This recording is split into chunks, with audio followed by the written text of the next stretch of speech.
I'm a big fan of networking because it is how people learn about not just research, but opportunities. You meet your peers, and Mhm. people have been missing out on that as we've gone through COVID. So when you work virtually, and I really have worried about that with younger people and middle career people, because the way that you find out about things, make changes, stumble across connections or opportunities is through those casual conversations. Mhm. It happens way more that way than in formal planned conversations. So I think it's extra important to be able to come back together face to face and have that dialogue.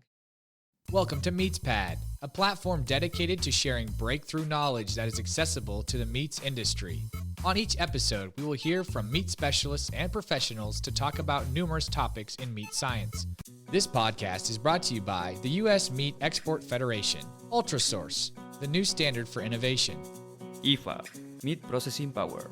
Viscofan is a global leader and innovative partner in the food industry who provides solutions for the casing market. Hello, me folks.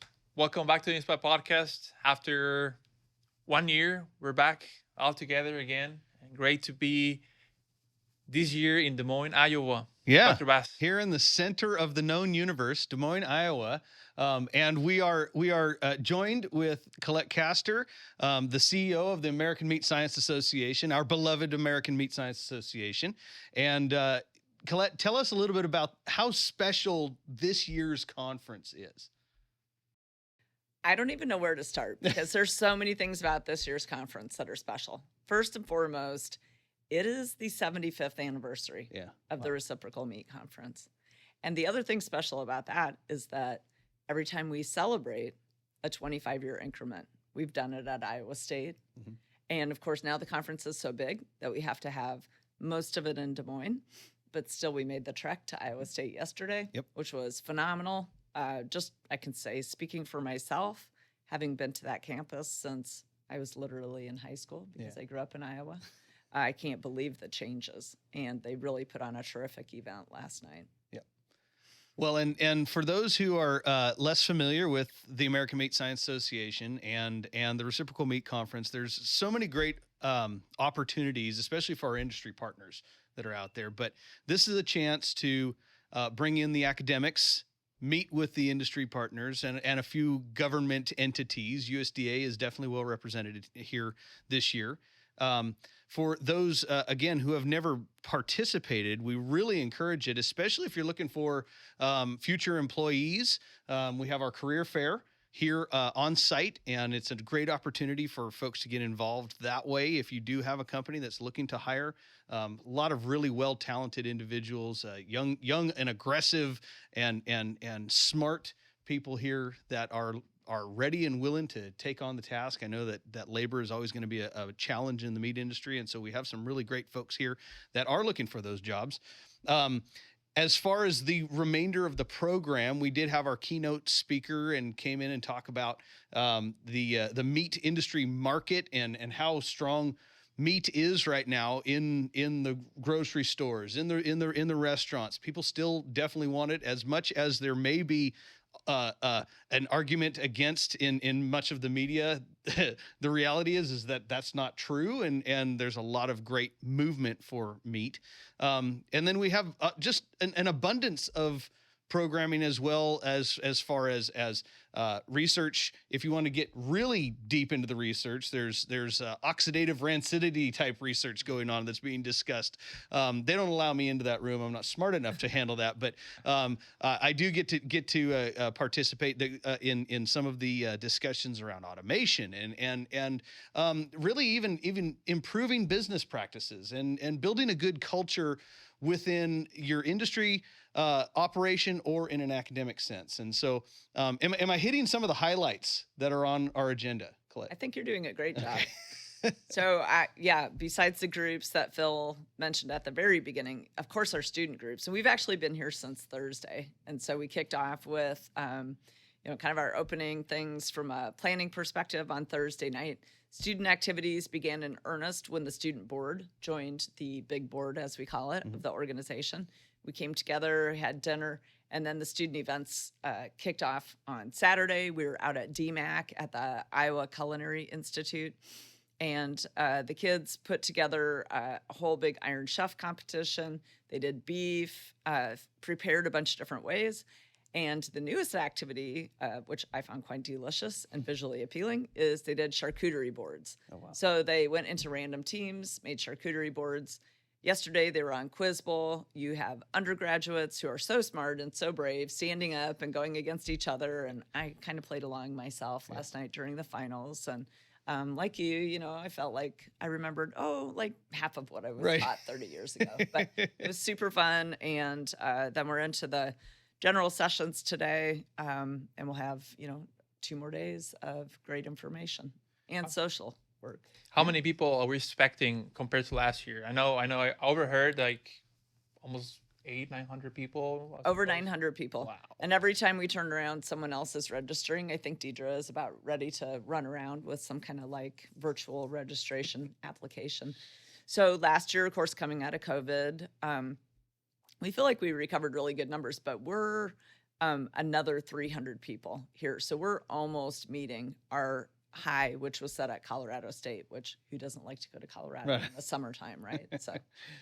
Well, that's fantastic, and even more so, this is not just a time to get together with our meat science family, our meat industry family, and it really does feel like a family reunion for those who have never participated. But you get to reconnect with a lot of former colleagues or folks that you're collaborating with regularly.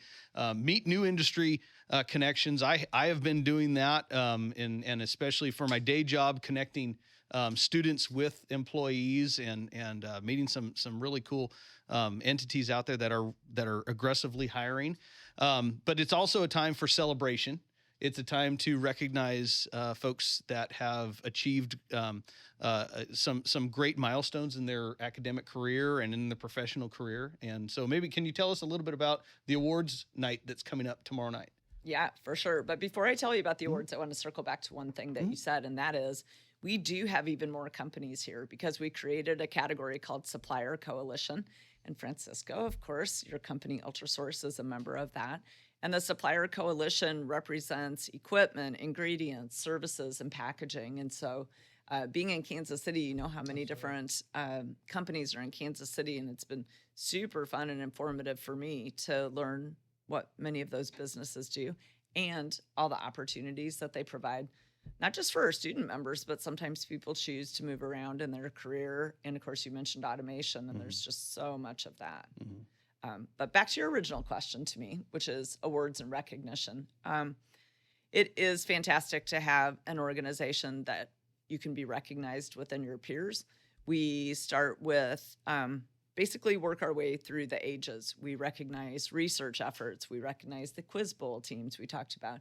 We recognize young professionals early in their career through the Achievement Awards International. And then we go into really some of our top awards: teaching, research, extension, industry leadership, the AMSA Fellow Awards, which are known as the Signal Service Awards. We have 5 winners of those. Many of them are good friends of mine, and I'm so excited to see them get recognized. And then it all culminates, as you know it, with this time with Dr. Jeff Zabel being awarded the R.C. Pollock Award, which is our most prestigious award and will be a recognition of his career so far. And of course, now he's even going on to another role. So we have fantastic members who do a lot of great things. I cannot stress enough how important this platform is, being the RMC 75th for young grad students. Like, I'm still young, but I don't know. When I used to come as a student 6-7 years ago, and now you see all these new faces and friends that become part of the meat industry community, and I think this is great. And we're talking about that we need qualified people in the meat industry more now than ever. So I think it's a good opportunity for those young students, meat scientists, meat enthusiasts, to visit with folks. Just say hi, and this is myself. Doing this and this in my research. What do you recommend? I don't know. This is a good platform for that. Networking here at the Reciprocal Meat Conference is is top notch. It's an opportunity to just connect with all kinds of different individuals, and we have to be careful because networking is only one letter away from not working. But this is a great venue to be able to do that. And sometimes the programming is so good that it's hard to almost get away from certain things that you want to go participate in to still be able to connect with others, and vice versa. I just caught myself visiting in the hallway with a former colleague and getting caught up on all kinds of different aspects of not just our day work, but also just the meat industry in general and the feel of everything. And knowing that another talk was going on that I really wanted to participate in, but great thing about the Reciprocal Meat Conferences, we pretty much record just about everything. Is that right? Yes. Okay. Yes. So I was just telling Francisco, I came from the automation session, and I was saying that it was unfortunate that he was doing, you were both doing work in here, but luckily it's recorded because there are a couple of fantastic presentations. And on networking, I just want to mention that I'm a big fan of networking because it is how people learn about not just research, but opportunities. You meet your peers, and people have been missing out on that as we've gone through COVID. So when you work virtually, and I really have worried about that with younger people and middle career people, because the way that you find out about things, make changes, stumble across connections or opportunities is through those casual conversations.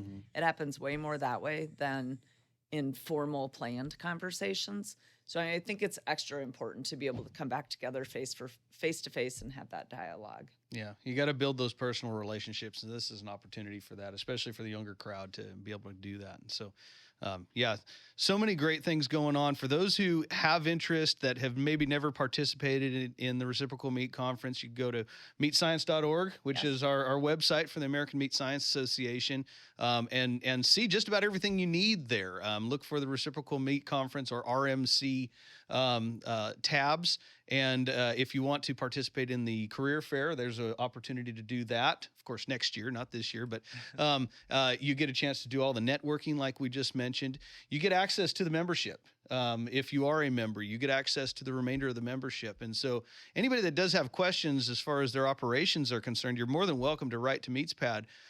But get in front of these folks. Get directly to them and become a member. And you don't have to be a PhD meat scientist to be a member. You just have to have interest and join as a professional member and come and meet all these amazing folks. Well, thank you for joining us today. I think this is a good start, good kickoff for what is next this afternoon, tomorrow and Wednesday. Those interviews that they'll have some surprises for the audience. And thank you for joining us today. Well, thank you both. Thanks for the work you do with MeatsPad. We're super excited and happy to be partnering with you on MeatsPad.